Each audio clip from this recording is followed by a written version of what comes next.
She stood where her house used to be and cupped the ash in the palm of her hand like a sinner touching a rosary. It slipped through her fingers the way memories do, gray, soft, a little hot yet. Folks in town had already said the words the papers liked: tragic accident, insurance checked boxes, coffee at the diner moved on. But when people say accident and their mouths make it sound like a blessing, that's when I tell you to listen close. There's a sound accidents don't have. It's the slow, quiet planning that sits in the bones of a night someone decides to take more than what was offered. Her name was Clara. She didn't cry anymore the way newspapers expect women to cry. Not open, not with hands waving like flags. That kind of crying is for when you want the world to look. Clara learned to grieve like a cat, still, calculating, ready. When a woman goes quiet, I used to tell everyone who'd listen, that's not a break-in, that's a sharpenin'. And if that sharpenin' involves waiting for the right angle, then wait she did. Days folded into one another with the slow, patient rhythm of sewing a seam so tight no one can pull it apart.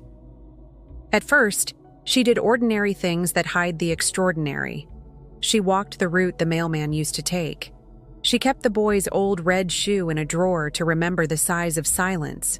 She learned the crooked paths through other people's houses so she could speak with their shadows. She read receipts like they were maps. A nail biting, a smoked-out lighter, a name that showed up in 2 different towns at once. Little things you can miss if you were busy feeling sorry. I can still see the nights. Rain would come like a neighbor leaning close to listen. She'd sit by the windowsill that wasn't a window anymore and run her hands over the photo frame that melted, but still held the shape of a smile. That man, the one the papers called husband, some might call monster, the kind who knows how to pat a shoulder and make a promise sound like a prayer. He walked around in plain clothes while she turned over the plain things of their life like they were holy relics. He told the cops the same story 3 times and changed the tone only when an audience demanded it. He called it an accident. He kept his truck in the same place he'd always kept it. He poured whiskey like religion and let the town knit pity into suits for him to wear. Clara did not go to the law. Law takes photographs and leaves long pauses where souls used to be. She did not want pause. She wanted a sound that would not let him sleep. A sound that would scald him slow with the knowledge that his hands had been known. So she spoke with small things. The journal he shoved away in a glove box, the receipt for the chemical cleaner he bought the week before the fire, a voicemail saved under the name, "Don't Forget." She did it like someone laying breadcrumbs for crows. The crows came because crows smell weakness like bread. There's a difference between yelling in public and whispering in the right ear. A dig into an old account, a call to a neighbor who'd seen a pickup at odd hours, a GPS ping she'd paid for with cash folded into a brown envelope. None of it dramatic.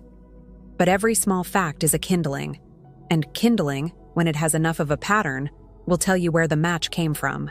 One rainy night, the kind of rain that polishes the world and makes it look like it's forgiven, she waited by the foundation. Law would have brought torches and evidence bags. Clara brought nothing but a thermos, a blanket, and a quiet the size of a storm. He came, thinking the town had made him clean. He came with his polite apologies, and the language of men who assume forgetting is as neat as sweeping a porch. She let him stand there. Let him name the night the way he liked, with his voice as steady as his lies. Let him tell her how it had been a broken heater, an ember, a bad call. He said it like a man reading someone else's tragedy off a menu. She listened. She let the rain tie itself into the hem of his trousers, let his breath fog like a confession in cold air. Then she showed him the receipt for a cleaner that ate cotton and left a smokier memory. She read aloud the message he'd thought deleted from the phone in his jeans. She let the names fall like coins in an empty jar. The men who ensured the silence, the voice that called the night in and closed the door. Each proof was a small, precise cut. Not the kind to kill a man outright, but the kind that will take a man apart as surely as water finds the seam in a stone. He started to bargain. Men who bargain do 2 things. They try to trade time for memory, and they try to confuse the face across from them into pity. He reached for the old line. It was an accident. He reached for her hand to swallow it back into some old life. She didn't take his hand. She bent, picked up a scrap of paper buried in the ashes, a scrap he'd once crumpled to throw away, and she burned it between her fingers. The flame didn't flare up like a movie. It ate small and steady, like a truth. She let the smoke come slow, watched it braid up into the rain. He backed away because in that smoke lived the sound he'd never heard before, the name of his lie said out loud. "What do you want?" he asked, and his voice was shrill as a bell. "You know," she said. Her voice was small, and the smallness is where the danger lived. "I want you to know the weight of the thing you did. I want the weight to sit in you like a stone. I want the townsfolk who took pity on you to know what they took pity for." Justice isn't always a gavel. Sometimes justice is a ledger closed with names. Sometimes justice is watching the man in the diner lower his eyes when a mother brings her child by the counter. Sometimes justice is a letter slipped under a door at midnight with the details spelled out, plain as prayer. She did those things.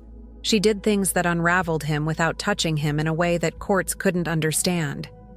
She let shame come like weather, inevitable, slow, gray. By the time she was done, he slept with the memory of ash in his mouth. He called town meetings in his head and tried to clean the smell from his clothes. He woke in the night and felt, like a burn, the flicker of the things he thought he'd buried. Folks started to whisper. That woman who had been broken was not winning trophies. She was moving through lives and leaving small graves where deceit had slept. In the end, the house stayed a foundation, and the child S. red shoe sat in a drawer at Clara S. The law never did much that satisfied the living, but the man S. smile, the one bought with charm, and softened by public grief, cracked.